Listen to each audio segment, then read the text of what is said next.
Margaret and her brothers, Paul and David, shared a small house on top of a hill just outside the village. It was so warm one summer's night that Margaret couldn't sleep. She sat up in bed in the darkness of her room, watching the moon move across the sky. Suddenly, something caught her eye. She saw two small yellow-green lights moving through the woods near the graveyard at the bottom of the hill.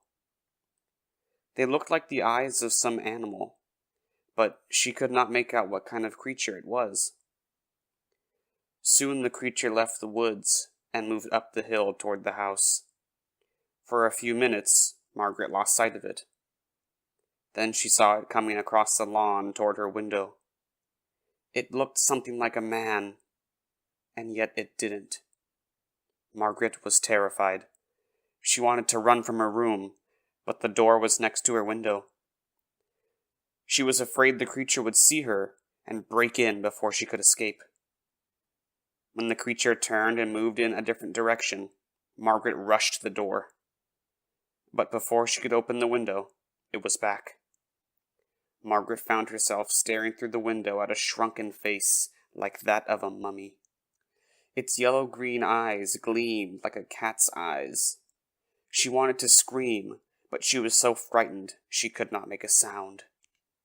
The creature broke the window glass, unlocked the window, and crawled inside. Margaret tried to flee, but the creature caught her. It twisted its long, bony fingers into her hair, pulled back her head, and sank its teeth into her throat. Margaret screamed and fainted. When her brothers heard her piercing scream, they rushed to her room. But by the time they got the door unlocked, the creature had fled. Margaret lay on the floor, bleeding and unconscious. While Paul tried to stop the bleeding, David chased the creature down the hill toward the graveyard, but he soon lost sight of it. The police thought it was the work of an escaped lunatic, who believed he was a vampire. When Margaret recovered, her brothers wanted to move to a safer place where it would be harder to break in. But Margaret refused. The creature would never come back. She was sure of that.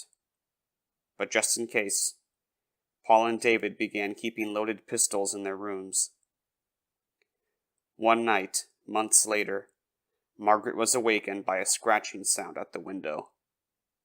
When she opened her eyes, there was the same shrunken face staring in at her. That night, her brothers heard her cries in time. They chased the creature down the hill, and David shot it in the leg. But the creature managed to scramble over the graveyard wall and disappear into an old burial vault. The next day, Margaret and her brothers watched as the sexton of the church opened the burial vault. Inside was a horrifying scene. Broken coffins, bones, and rotting flesh were scattered all over the floor. Only one coffin had not been disturbed. When the sexton opened it, there lay the creature with the shrunken face that had attacked Margaret. The telltale bullet was in its leg. They did the only thing they knew to rid themselves of a vampire. The sexton built a roaring blaze outside the vault and fed the shrunken body to the flames. They watched the body burn until nothing remained but ashes.